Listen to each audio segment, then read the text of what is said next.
জামালদহের নির্যাতিতা নাবালিকার দিদির অস্বাভাবিক মৃত্যুর সঙ্গেও কি যোগ রয়েছে অভিযুক্তের? নির্যাতিতার স্বীকারোক্তির পর এই প্রশ্নই ভাবিয়ে তুলেছে তদন্তকারীদের।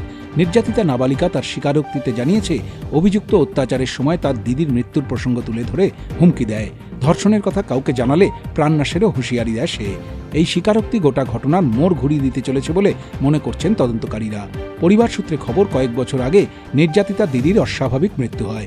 উল্লেখ্য, মেখলিগঞ্জের জামালদহে নদীর ধারে খড়ি আনতে গিয়ে প্রতিবেশী ষাটোর্ধ্ব ব্যক্তির হাতে ধর্ষিত হয় 11 বছরের নাবালিকা।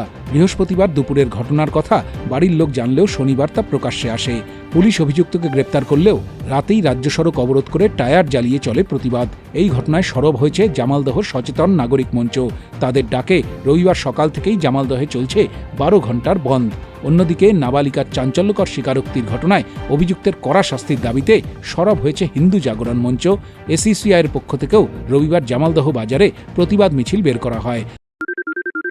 সোনাক্ষী, মশলা কোথায়?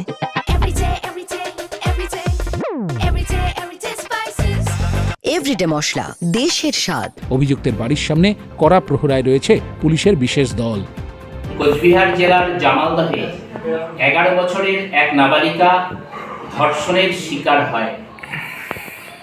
আমরা এই অত্যন্ত ন্যাক্কারজনক ঘটনার, অত্যন্ত নিন্দনীয় এই ঘটনার প্রতিবাদে আজ আমরা ছাত্র এবং মহিলা সংগঠন, all India DSO, all India DYO এবং অল ইন্ডিয়া মহিলা সাংস্কৃতিক সংগঠনের পক্ষ থেকে আজকে আমরা মেখলিগঞ্জ শহরে প্রতিবাদ এবং ধিক্কার মিছিল আমরা সংগঠিত করলাম এবং একই সঙ্গে আমরা মেখলিগঞ্জ থানাতেও আমরা বিক্ষোভ প্রদর্শন করি।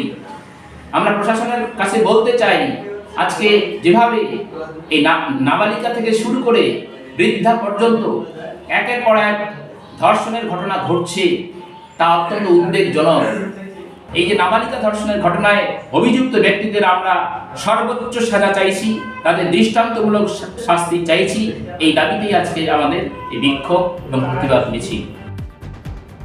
জামালদহ থেকে প্রতাপ কুমার ঝায়ের রিপোর্ট, উত্তরবঙ্গ সংবাদ।